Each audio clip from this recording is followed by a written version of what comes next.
Hey, honey, Yeah, what's up, babe? the power's out. Can you fire the generator up so I can finish getting ready for work? Okay, give me a minute to finish emptying the compost bin. I'll head right up and turn the generator on.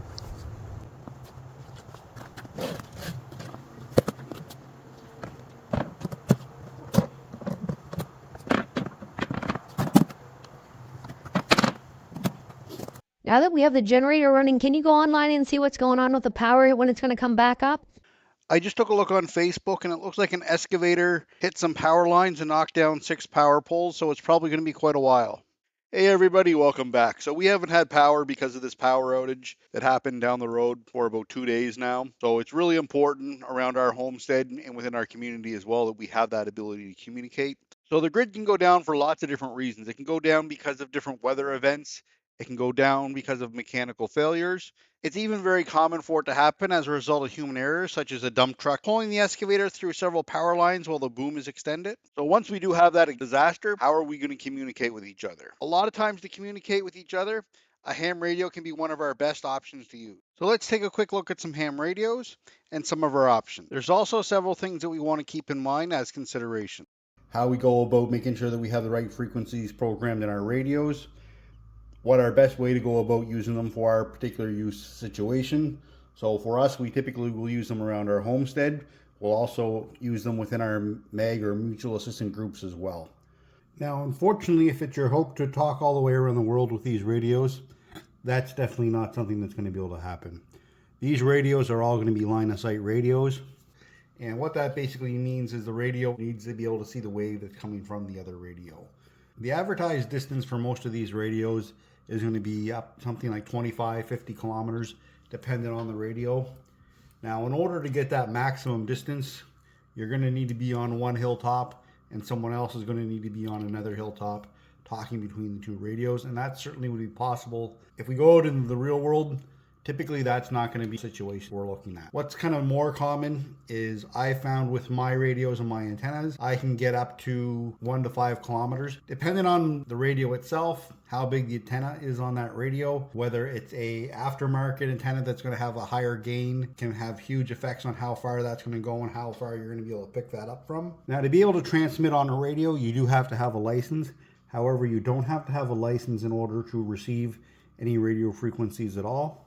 In the eventuality that there isn't an emergency and the radio is your only means of communication, everywhere in the world says that you have the ability to use that radio in order to try and get help.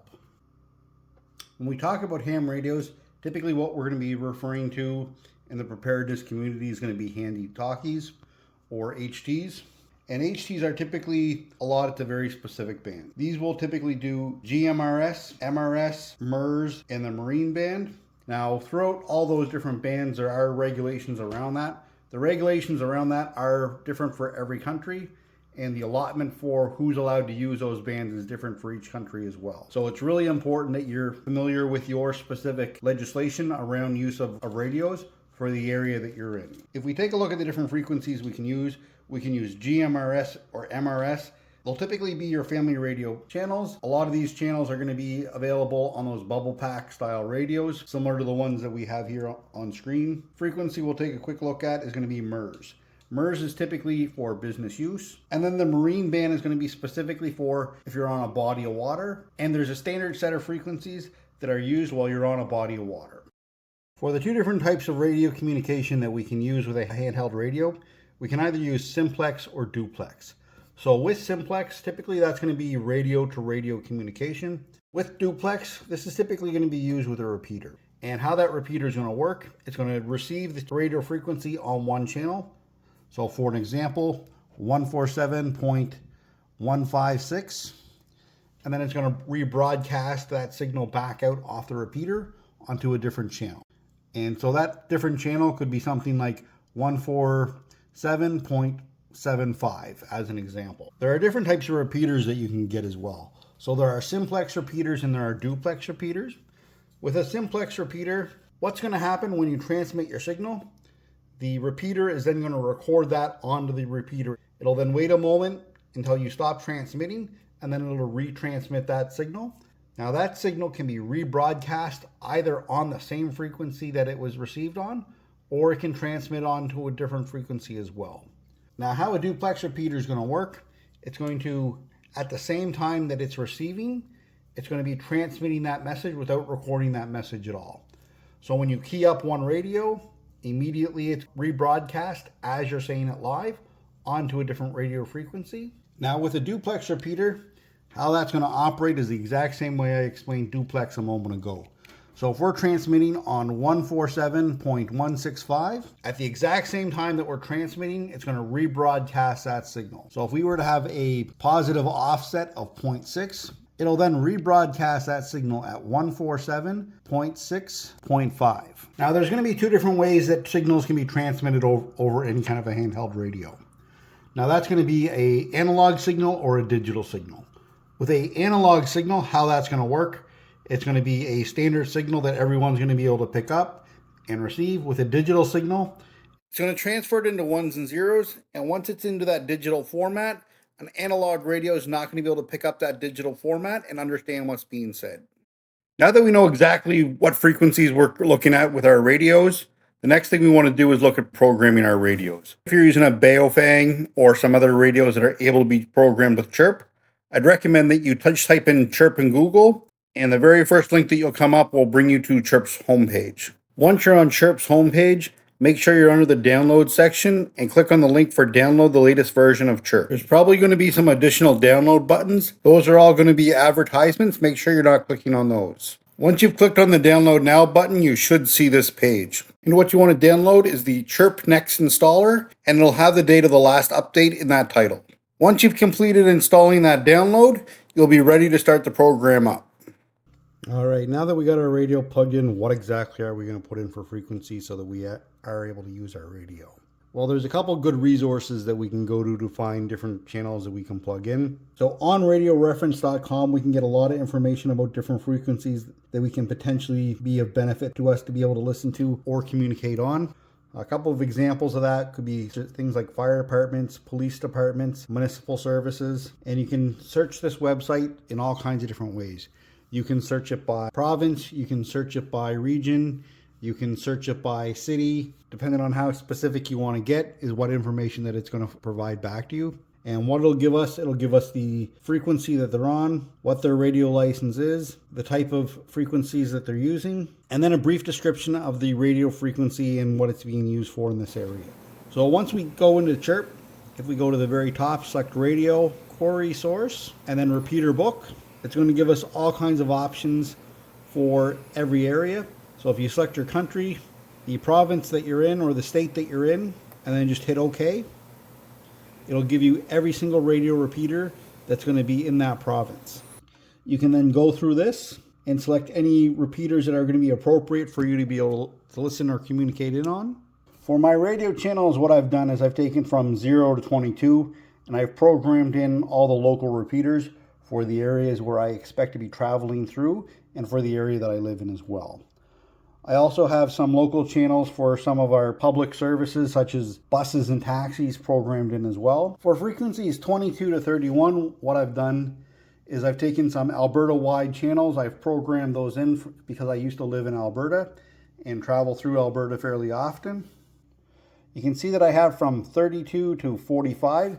These are going to be family radio stations. So if you pick up blister packs of radios, these are going to be the frequencies that you're going to find on these types of radios. What I've done for frequencies 46 to 48, these are frequencies for a local group that I'm a part of that is a mutual assistance group that we look out for each other and help each other if we need any assistance. For frequencies for 49 to 51, these are different companies that I've worked for in the past and the frequencies that they're using. And then the rest of the frequencies from 52 all the way up to 113 that I have programmed in. These are going to be the rest of the repeaters for the entire province of New Brunswick. The other 4 channels that I have programmed in are going to be the weather band. So every region across all of North America is assigned one of these 4 bands. So regardless of which area I am in, whether that's in Canada or the United States, these 4 channels on the radio are always going to be broadcasting what the weather is going to be over the next several hours, all the way up to several days. Another thing that we can do to help keep ourselves organized, especially if we have no power or no internet access, is we can set up a binder. In that binder, I'd recommend you have all the repeaters for your general area. I'd also recommend that you have all your frequencies that you typically use on your radios. So if for some reason you need to reprogram your radio, program a new radio, or program someone else's radio, you're going to be able to do that relatively easily. Another thing that you can include inside your radio book would be what's called 10 codes. And what 10 codes are the codes that the RCMP or your local police department would use to pass messages back and forth without having to say exactly what the issue is. So if you go into Google and type in 10 codes and your area, you'll be able to find what 10 codes are being used for your specific area. So for us, we have the RCMP in our area. So you can actually type in RCMP 10 codes and you'll get the specific list that the RCMP use for their 10 codes. So for an example, for all of New Brunswick, I do have all the 10 codes up on the screen here.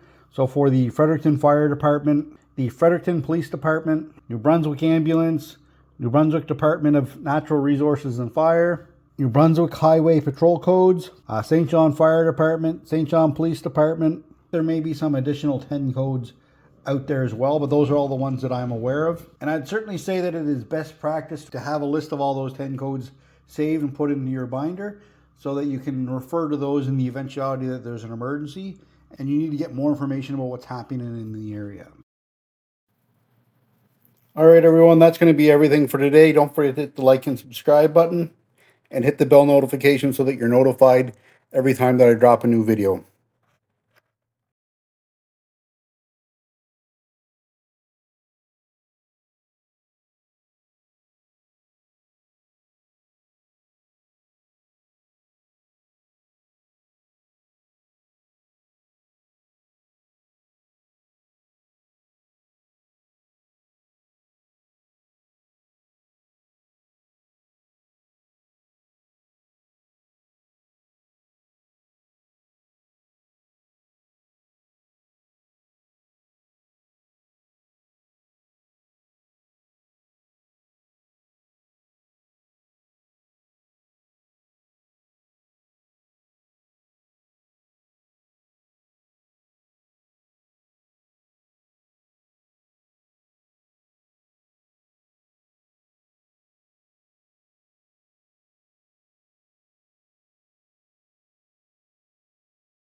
For the two different types of radio communication that we can use with a